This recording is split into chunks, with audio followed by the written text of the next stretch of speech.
السلام علیکم ورحمۃ اللہ وبرکاتہ۔ آج کا عنوان ہے مجھے رونا نہیں آتا۔ اس تحریر کی لکھنے والی ہیں آمینہ خورشید۔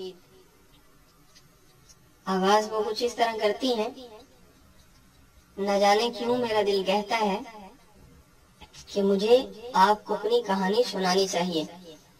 میں اپنی شناخت ظاہر نہیں کر سکتا، بس اتنا بتا سکتا ہوں کہ میں ایک پروفیشنل فوٹوگرافر ہوں۔ میں اپنے پورے ادارے میں اسٹیل ہارٹ یعنی آہنی دل کے نام سے مشہور ہوں۔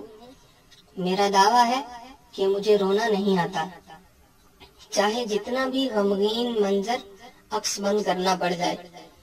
ہاں، میں یقین سے کہہ سکتا ہوں میری آنکھوں کے گوشے تک نمکین نہیں ہو پاتے، چاہے جیسی بھی جذباتی فوٹو مجھے لینی پڑ جائے۔ یہ 21 اگست 2013 کا دن تھا۔ میں شام کے شہر دمشق میں اپنی ڈیوٹی سر انجام دے رہا تھا۔ اچانک خبر آئی کہ دمشق کے مضافاتی علاقے الغوطہ میں کیمیکل راکٹ داغ دیے گئے۔ ابھی ہم سوچ ہی رہے تھے یہ کس قسم کا حملہ ہو سکتا ہے اور اس کے کیا نتائج برآمد ہوں گے کہ ہمیں ادارے کی جانب سے متاثرہ علاقے کی جانب روانہ ہونے کا حکم دیا گیا۔ یہ بتانے کی ضرورت نہیں کہ ہم جب الغوطہ کی حدود میں داخل ہوئے تو ہمارے چہروں پر جدید ماسک تھے، کیونکہ کیمیکل حملے کے اثرات 6 گھنٹے گزرنے کے باوجود بھی تاحال باقی تھے۔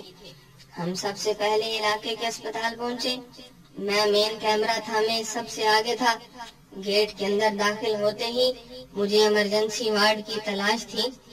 اچانک میرے پاؤں کسی نرم چیز سے ٹکرا گئے۔ میں نے سنبھل کر نیچے دیکھا، وہ ایک چھوٹا سا بچہ تھا۔ وہی نہیں بلکہ میری تا حد نظر تک چھوٹے چھوٹے اجسام اسپتال کے فرش پر بکھرے ہوئے تھے۔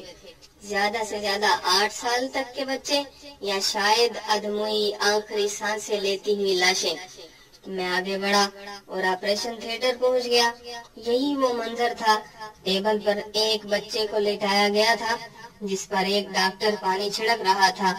بچہ ہر دفعہ ایک چھوٹی سی ادڑی ہوئی سانس لیتا، جیسے کہہ رہا ہو بس مجھے مر جانے دو، کہ یہ سانس لینا میرے لیے تکلیف دہ ہے۔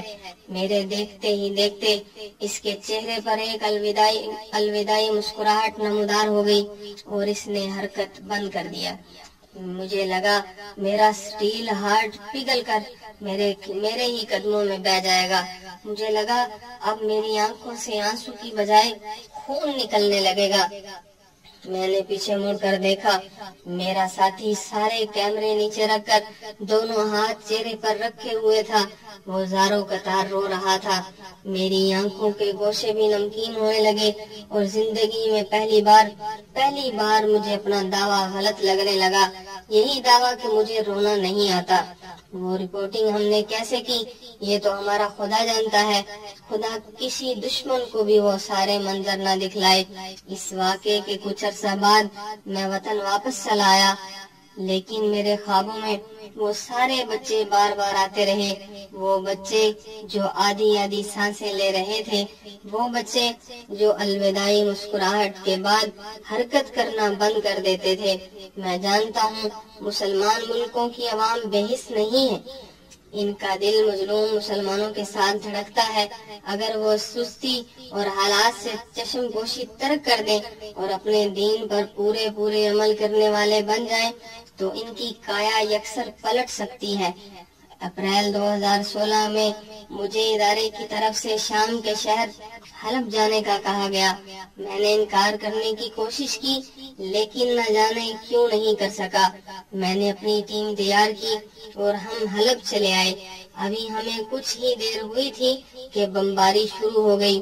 میں نے اپنی جان کی پرواہ نہ کرتے ہوئے باہر نکلنے کی کوشش کی، لیکن میرے ساتھیوں نے مجھے پکڑ لیا۔ خیر، جب یہ قیامت نما بمباری کا سلسلہ تھما تو ہم نے اپنے کیمرے سنبھالے اور باہر نکلے۔ کیا دیکھتے ہیں، ساتھ والی پوری گلی کھنڈرات کا ڈھیر بن چکی ہے۔ یہ وہ گلی تھی جہاں میں نے کل بچوں کو کھیلتے ہوئے دیکھا تھا۔ اب اس کے ہر گھر سے زندگی کا دم جیسے گھٹ گیا تھا۔ میں ابھی ایک عمارت کے سامنے کھڑا سوچ رہا تھا کہ ایک میاں بیوی چیختے چلاتے ہوئے یہاں وہاں بھاگنے لگے۔ احمد، زینب، عائشہ وہ اپنے بچوں کو ڈھونڈ رہے تھے۔ پھر کچھ لوگ امدادی گاڑیاں لیے بھاگے ہوئے آئے اور ملبے میں سے لاشیں نکالنے لگے۔ کچھ دیر بعد احمد، عائشہ اور زینب کی لاشیں بھی نکل آئیں، لیکن اس حالت میں کہ وہ دیوار کے گر جانے کی وجہ سے دو حصوں میں تقسیم تھی۔ دیوار کے بڑے بڑے پتھروں نے ان کی آنتیں باہر نکال دی تھیں۔ احمد نے، جس کی عمر لگ بھگ 8 سال تھی، اپنی چھوٹی بہنوں کو اپنے ساتھ لٹایا ہوا تھا۔ 5 سالہ عائشہ کے ہاتھ میں کہانیوں کی کتاب اب اس کے خون سے رنگین تھی۔ 1.5 سالہ زینب ہاتھ میں سرخ جھنجھنا پکڑے یوں مسکرا رہی تھی جیسے بس کھیلتے کھیلتے سو گئی ہو۔ ان کی ماں یہ سب دیکھ کر اپنا حجاب بھول گئی اور گلی کے اس سرے تک یکسر بھاگتی چلی گئی۔ باپ سکتے میں آ چکا تھا اور پتھرائی نظروں سے خون کی ان 3 لکیروں کو تک رہا تھا جو فرش پر دور تک بہتی چلی جا رہی تھی۔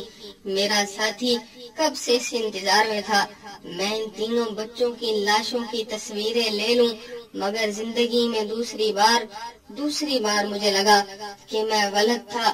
مجھے تو رونا آتا ہے، میں زاروں قطار آنسو بہا سکتا ہوں اور میرا دل پگھل کر بہہ جاتا ہے۔ یہ تھی آج کی کہانی جس کا عنوان تھا مجھے رونا نہیں آتا۔ ساتھ رہیے، ساتھ دیجیے، ہمارے چینل کو سبسکرائب کرنا ہرگز نہ بھولیے۔ یہ خاموش پیغام دوسروں تک پہنچانے میں آپ کا تعاون ہمیں درکار ہے۔ آپ کی